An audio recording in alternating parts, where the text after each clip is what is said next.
Good afternoon, everybody. My name is Sheila Singham, and I am the founder and managing partner of Human Equations in Durian Berhad. We're a company that does talent development, training, and coaching. So when the lockdown started, I said to myself, there's two things I can do. I can sit down here and worry and do nothing and get more worried as the months pass, weeks pass by, or I can start doing what I do best, which is training, education, starting conversations, communication. Therefore, Human Equation started the series of online webinars. We call them web forums, where we put industry experts on a platform like this. And we just ask some questions and they share with each other, they share with us, and there are lots of learnings to be had. Now, this past month, as you know, many industries have gone into lockdown, but there are a couple of industries that have been allowed to operate: the food industry, the supermarket industry, and also the food business. You're not allowed to have people in to dine, but you are allowed to provide food to people.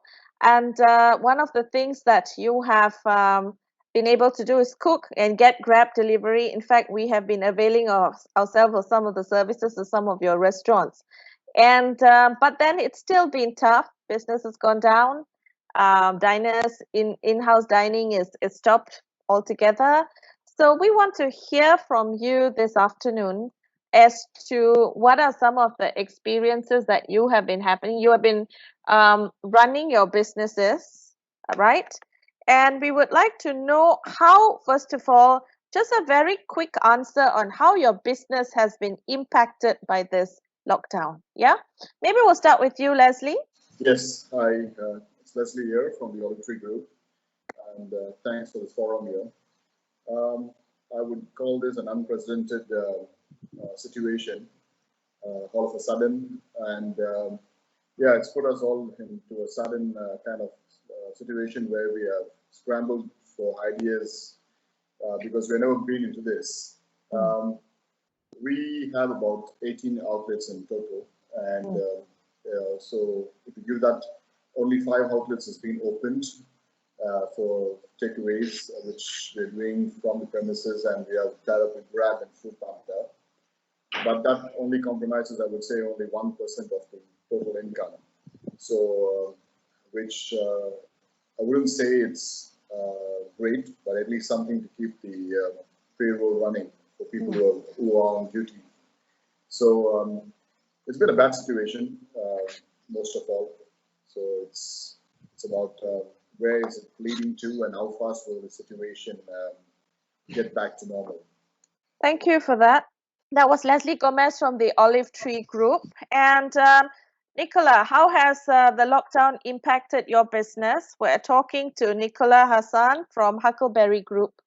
Yes, with Huckleberry, it's been a little bit different for us because we've got the spectrum of, we've got our cafe bakery, which is our mainframe business. Then we've also got Meze, which is a bistro and restaurant, and we've got Skullduggery, which is a bar. So we've actually been able to observe this across all the different, I guess, categories within F&B. And it's obviously been tough across the board for everyone. And I think globally, in terms of the food industry, it's something that's affecting, everyone. But I think that seeing with the cafes and bakeries, there's a little bit more, it's a little bit more optimistic in the sense that people want breads, people want pastries because they can't make it at home.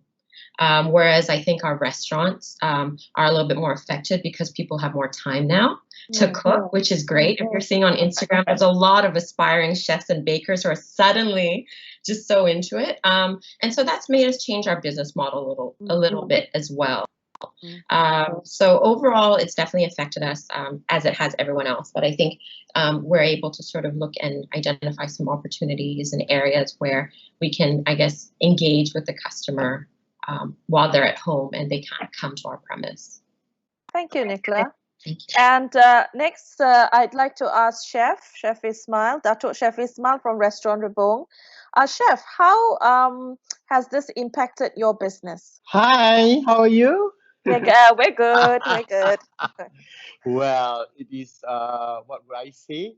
I think everybody really, really go really, really down. okay, for the businesses. But what I do is I keep in touch with all my customers. Okay, and instead I'm starting my delivery, takeaway and delivery tomorrow on the 15th of April. I rest for a month, totally rest for a month. And I'm going to start tomorrow, and a lot of response from all my old customers because, you know, Rebung been there for 15 years. Yes.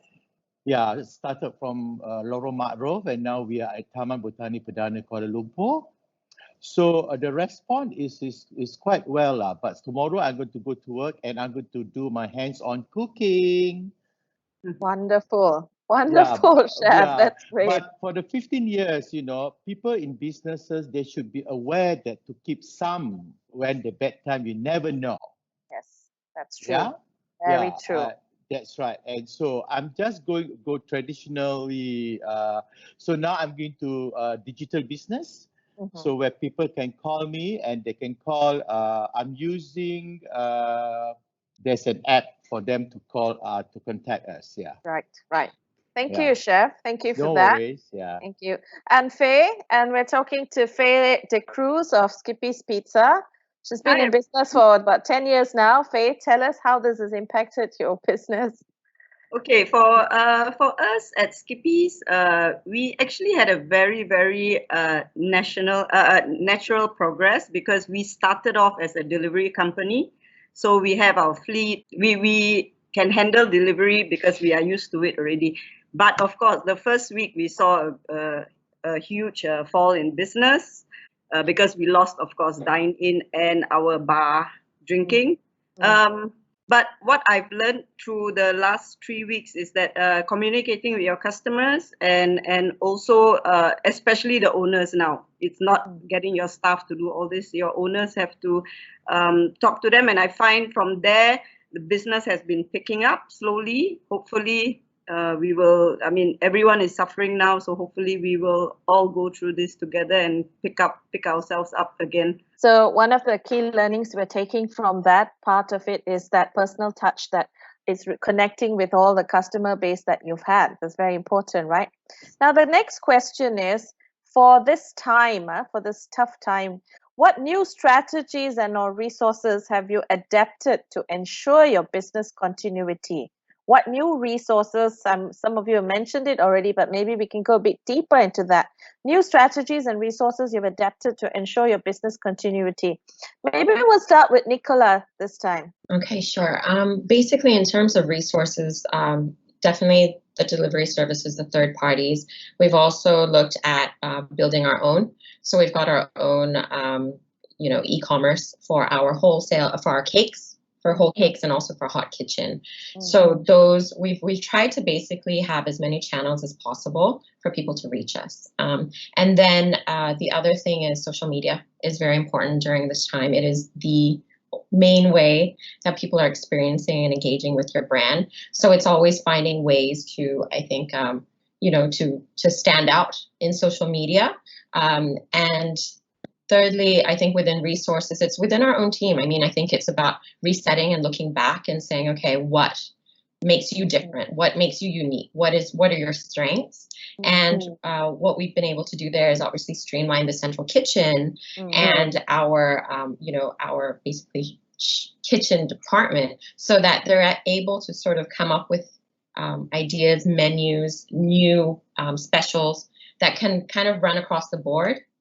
To minimize, wastage and things like that. Right, great. What about you, Leslie? What have you all done to new strategies and resources that you've either taken on or adapted to ensure business continuity during this time? After we closed down, now it's like restructuring the whole system, actually, because staffing is the main issue now. Is to keeping them or who we want on the long run. Actually, you don't know what's the number of days it's going to be all about. Yeah, it could be a month or 2 or 3. So the first thing is about salaries. Actually, the main important part, and restructuring the whole line when it comes to front line and the kitchen, because some of them are people who are working for you for years. So and then salary is going to be a main part when after the MCO, because I don't think it's everyone's happy that if the MCO is lifted, everything is going to come back to normal. Right. Which I don't feel. So it's about next 3 months or 6 months, keeping in line what will be the sales for the next 3 months or 6 months. How many staff do you need? I don't think business is going to be as usual as it used to be. There will be a lot of measures where if it's a 100-seater restaurant, you only can have 50 people inside, distancing, which is going to be put into place. So it's about restructuring the whole line, coming back to the centralized kitchen, looking to areas where we can streamline the whole kitchen setup actually. And the other thing is getting ourselves into areas where we can also deliver food, like we are tied up with Grab and with Food Panda, and we have our own delivery services. But we're still reaching out to the right customer base actually, because there's a lot of different people when they take away and when they come down to the restaurant. There's two different ways of looking at it actually. So I think that's what's been for this whole month, and taking it further is to get that on board and taking it across. Okay, thank you for that. Chef Ismail, how could the strategies, the new strategies that you are adapting, what are some of them that you are adapting? You mentioned earlier that you're going to start doing food delivery, and it's very timely now because Ramadan will be starting next week, yeah? So tell us, what else have you adapted or planning to do to ensure your business continues? Okay, first of all, when I spoke to my team, that the personnel itself have to be tested. Yeah, and make sure that they came in and they are free from COVID-19. Okay, and sanitize this also. This is very important because we break our team into 13 per session.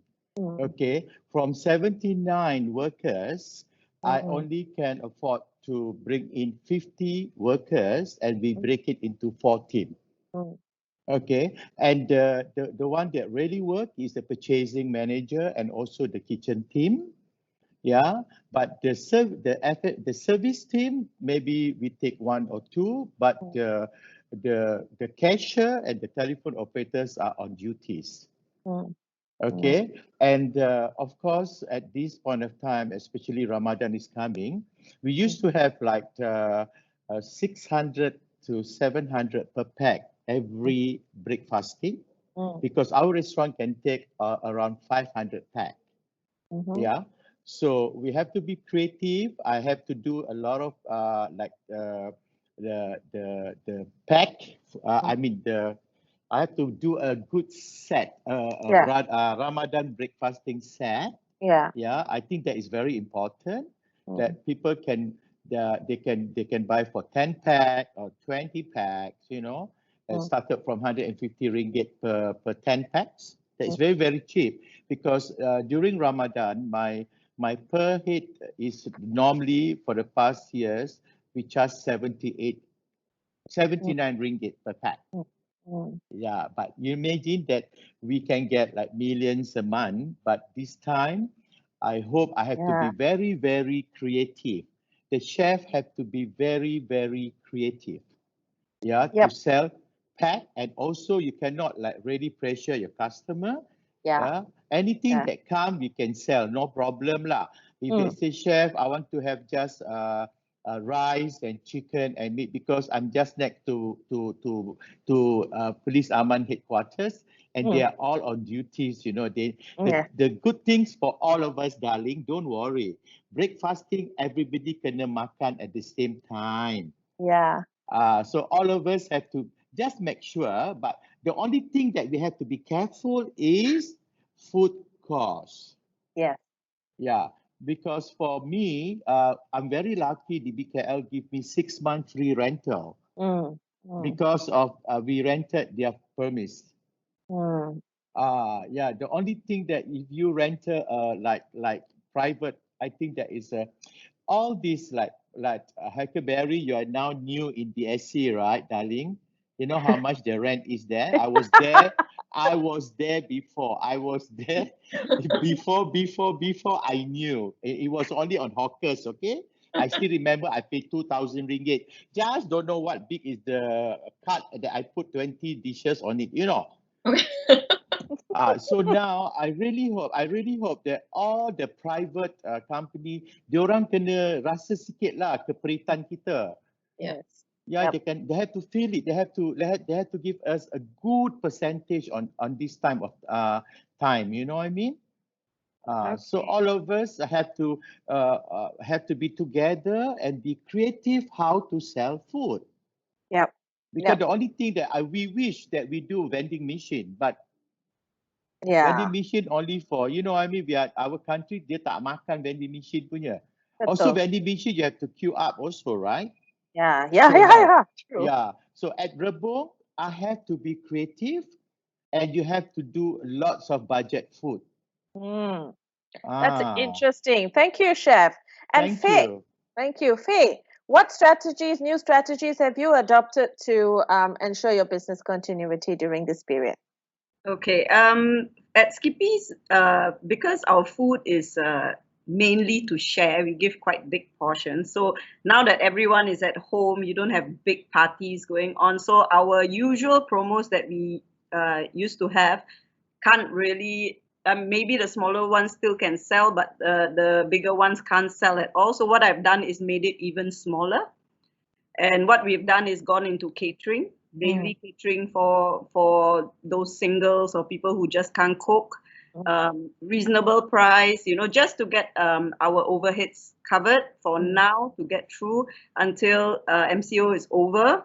And then, but as I go, I do my weekly promos now. And also the other thing I find very successful that I have done in the last 2 weeks is rebranding. I've rebranded myself with my tagline. I have contacted every single customer of mine personally via, of course, broadcast, telling them about my promos, telling them, we are giving you a bit cheaper deal so that, everyone can afford it because we understand what's going on.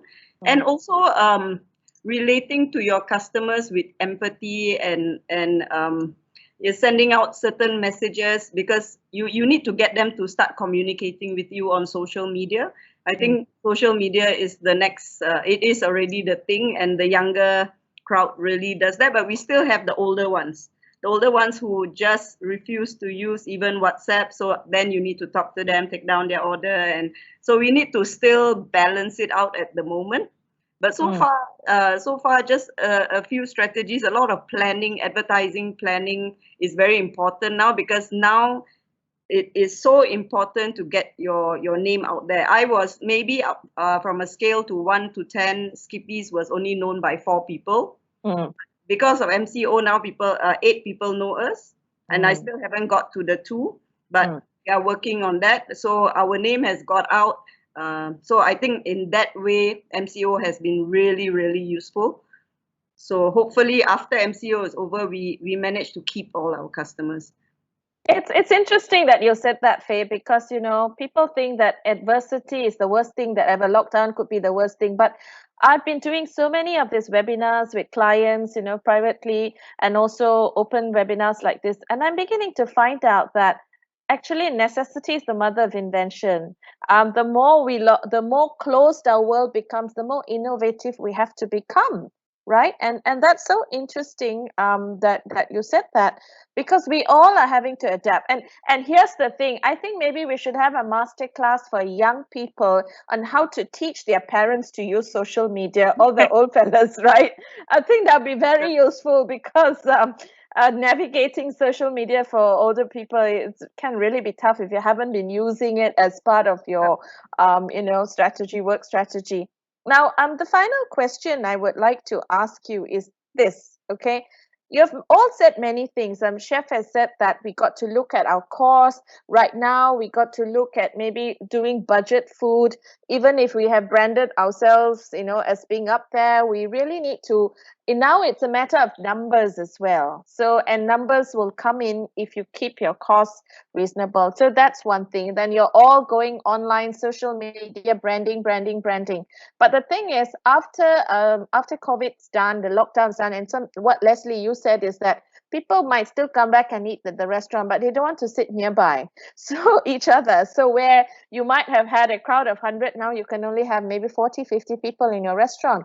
The chef said that as well. So the thing is, we've learned many new things. We are innovating. We're making the best of the situation. For some of us, it's been a sort of silver cloud lining in that cloud, because we've got actually more customers coming, knowing who we are. So, question I want to put to you as the final question is: this MCO that's happened, this entire pandemic that's happened to us, actually it's a two-part question. The first part is, how do you see this impacting your business? And the second part is in terms of impacting the F&B industry. And I'm talking about restaurants here. Yeah, I'm not talking about people operating from homes and all that. I'm talking about, your in-house dining. How is this going to impact the entire industry? What's going to be, and when I say impact, I want to look at the positive impact, the positive repercussions of this. How will it change the face of the industry? So how will it change your business, and how will it change the industry as a whole? Perhaps I would ask Leslie to go first on that one. Let me start off with the question you asked me with how is it going to impact? I think it's already impacted us drastically in such a way that it's a total shutdown for many, actually. Not only talking about restaurants, I'm talking about bars, clubs, tourism sector, which is the most important. I think tourism in Malaysia is the number 2 industry which gives you the numbers. So an impact, I think if you're talking about just the local market without having a tourism industry, I think it's going to be a very bad hit for many, actually, because if you take most of the places in KL, it's mostly in tourist areas. We're not talking about places like Bangsa, or we're talking about Subang, or we're talking about Puchong. But if you take general areas where many places are, the most places are, it's going to be a big impact for many. And also, if you're talking about, and tying back to the same question, if you're talking about places like Bangsa or Subang and all that, the general public spending will drop by a margin at least 20-30%. Because why? First of all, an army of them are secured with jobs. The second is people who are going back to jobs, if they don't have the numbers coming into their company, I think there's surely going to be a drop in their salaries too. The same goes to me also, because if I don't have the numbers coming in the way it was, surely I'm going to go back to my staff and tell them, okay, you're going to take a 20% cut, 25% cut, or 30% cut until we sustain the few number of months. So the impact is going to be a drastic impact after the MCO is lifted, because you can, if you look at international travel is totally dead. And I don't think many countries are in a place where they're going to tell yourselves, oh, you can travel into so-and-so country, or even KL in perspective is going to open up and say, welcome people inside, until the fear within them that they are comfortable and the COVID-19 is away, until a vaccine is there or the prevention measures are there. It's a general perspective for every person. Until you're not comfortable and the fear is away, it's only things will change. If not, it's going to be the same for everyone. We will not be the same the way we used to be. We are put into a shell at the moment, which no one knows when it's going to crack. It could be good, or it can be just the way it's going to be for the next 2-3 months. So I keep on saying, the next 3 to 6 months will be the most impactful months for every single person in this industry. Tourism, F&B, any sector. Thank you, Leslie. And Faye, how do you see what's happening now? How is it going to be shaping the future of F&B industry? Let's focus on Malaysia, actually, and your business. Okay, for Skippies, I think we will have, of course, more customers now, because we have built up during this short 1 month. So I'm hoping that it will be positive. What is important now, I think, is to build trust with your customers. They need to trust you. A lot of people are not ordering at the moment because they're scared this person touched, that person touched. A lot of rumors about riders having COVID. So I know at least 20 friends who don't order at all. They just cook at home. So, but these people, when they do come out and they know it's safe again, they will come back. So I guess it's a positive way of an impact for Skippies there. But overall, I think when we get back, the impact won't be as easy because we probably have to social distance. So let's say I can get 40 people in my restaurant, I probably can get only 10 at each and one time. And I'm in an office area, so everyone eats for 1 hour. So if we can educate people to switch their times, switch their eating times, or I think that will help in a way. Maybe encourage delivery for at least the next 3 months after MCO.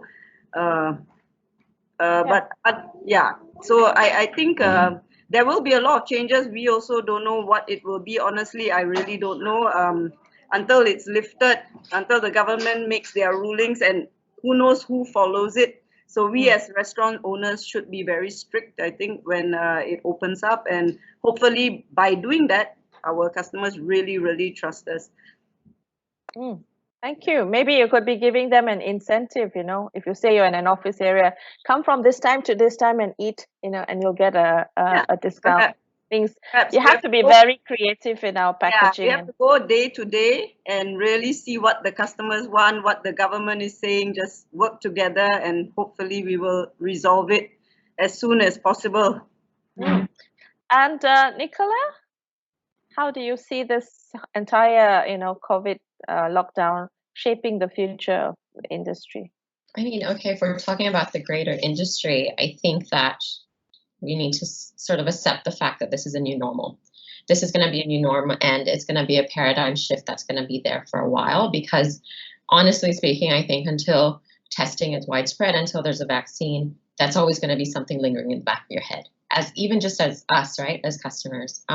So I think that it's not just going to be for the next 6 months. I mean, I think that it's going to be, you have to plan long-term until next year in terms of your resilience and adaptability. But I think the uplifting and the positive learnings or opportunities from this is that, food, at the end of the day, food is a feel-good industry.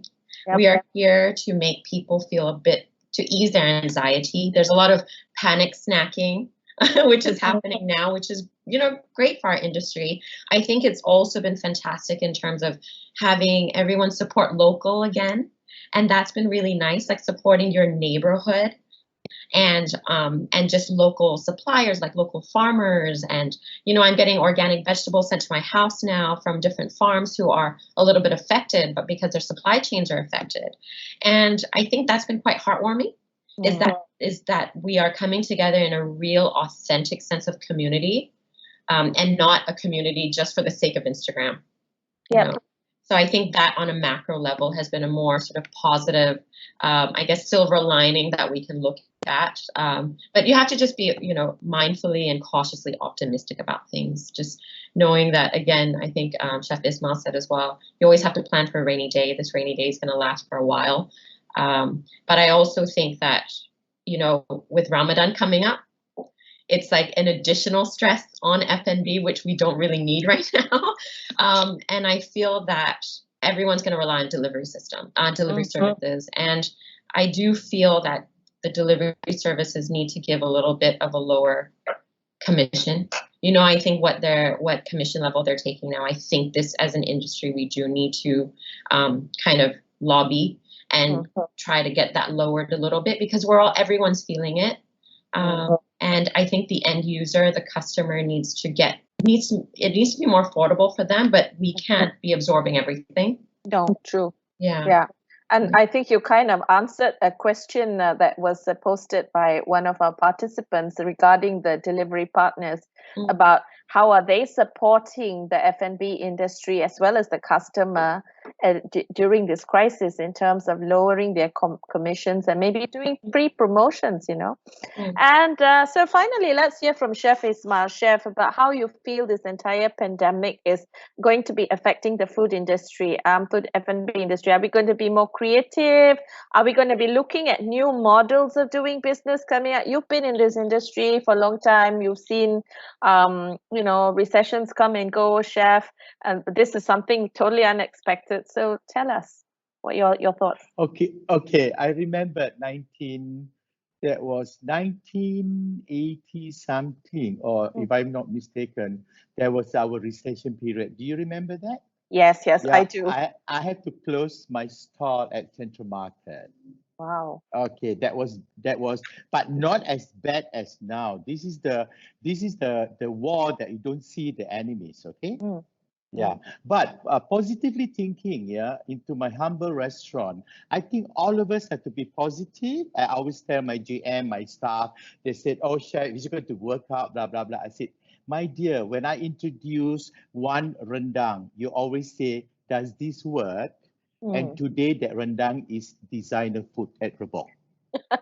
Okay, and it takes 6 months, darling, to people to like eating. Yeah. So now we have to, I mean, public have already think that this is the way of we going to get food from the restaurant, and make sure that we must make sure that we are important to them.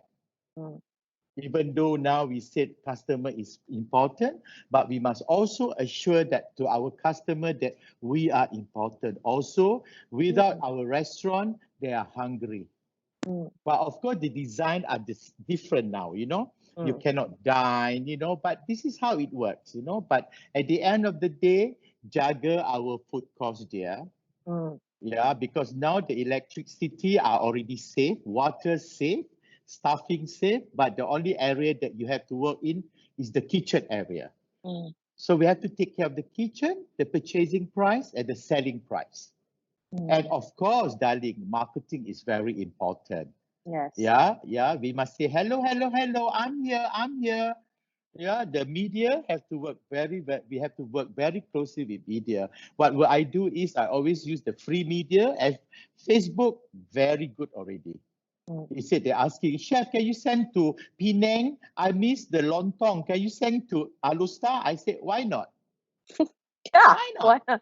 Why not? I said, We'll you know, find a way. Find a way. But yeah, what they say, oh, by the way, they only give us 10 kilometers. This is how you talk to the police. You are delivering food. You are not delivering diseases. So positively talking, darling. Don't need to stress. Stress lagi banyak penyakit. So, Betul. I mean, now that, you know, when we have a good time there, oh, okay, buy, sell, buy, sell. But now we know what to buy and we know what to sell. Yeah. Yeah. And for the staff, our personnel, you know, we give them, okay, now look, I have given you 1 month full salary, but second month, we see how's the business. As long that you dapat gaji.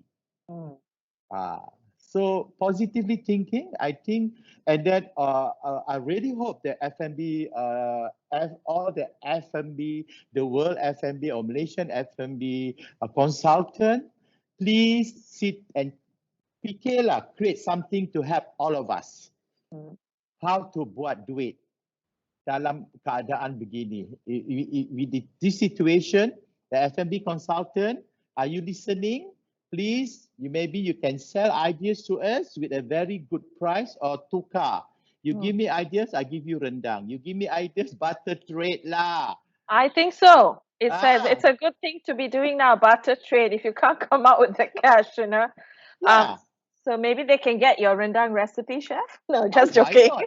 You know, honestly, I've been helping a lot of people at home now how to make, like just now, I just made appam, you know, that kampung appam with the brown sugar.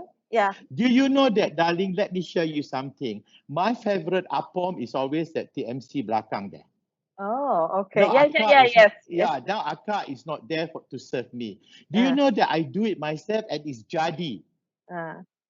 Betul, memang. You're a chef. Memang boleh. It happened. Chef, I got question from a participant for you. How to order from Rebung tomorrow?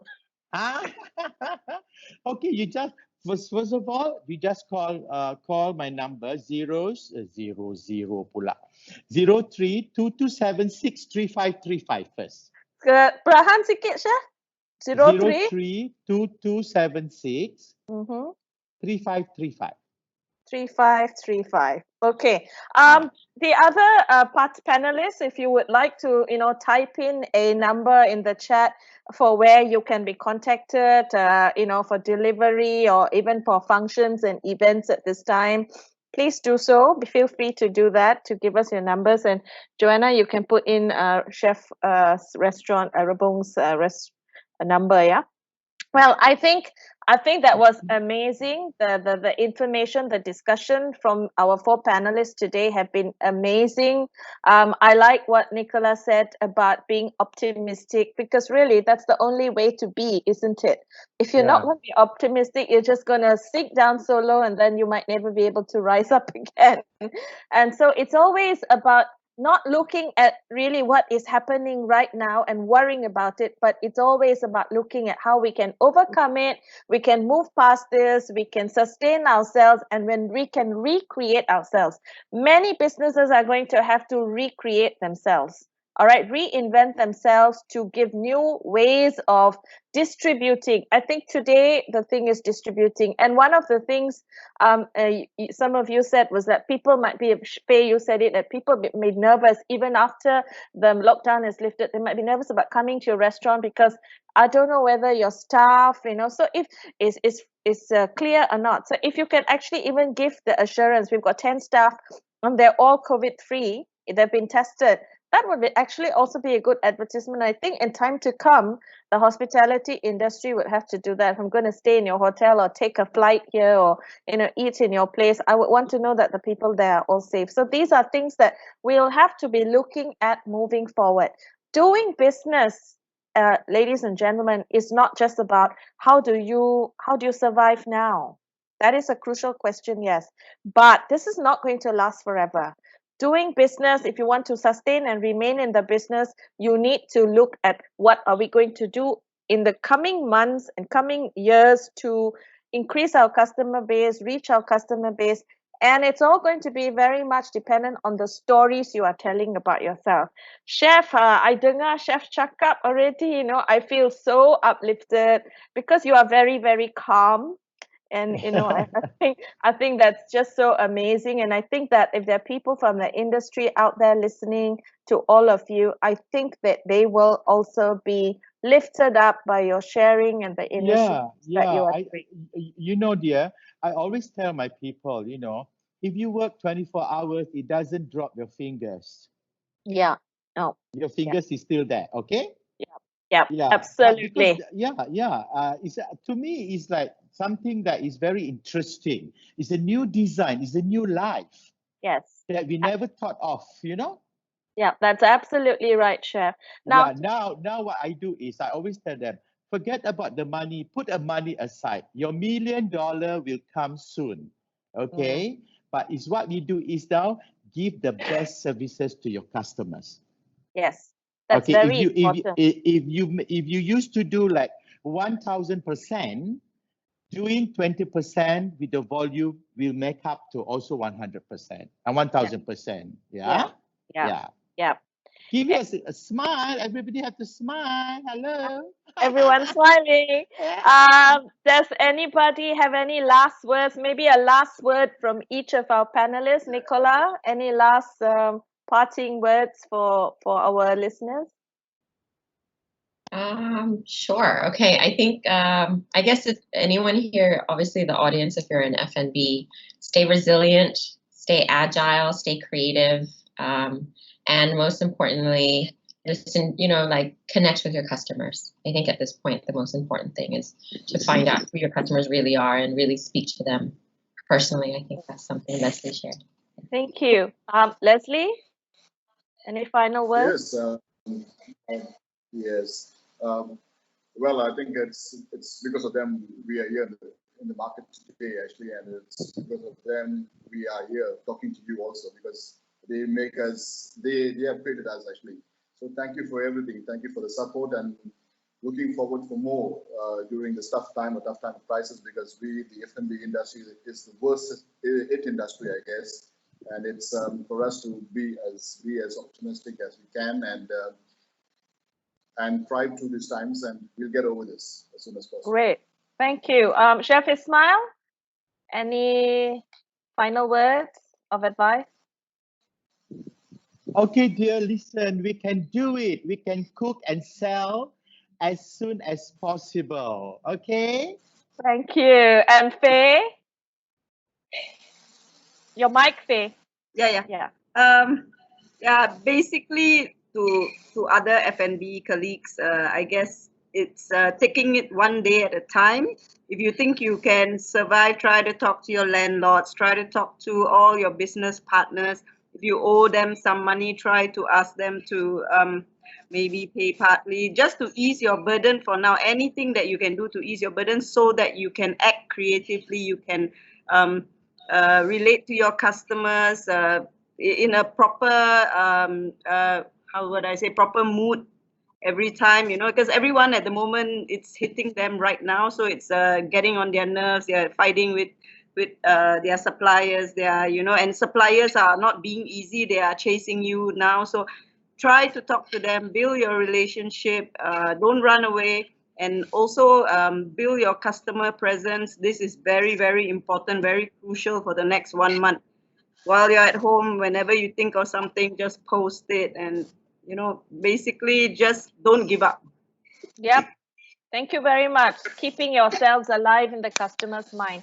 Thank you to all our 4 panelists. Thank you so much for making time today. And I hope, it's been a good learning experience for everyone. There might be people who are not in the F&B industry who have listened and probably been able to take some tips from this for your businesses as well. Thank you so much once again on behalf of Human Equation for your participation. Thank you. Thank you, Sheila. Thank you. And hi, everyone. Bye. Bye. Bye. Take Bye. care. God Bye. bless. God bless.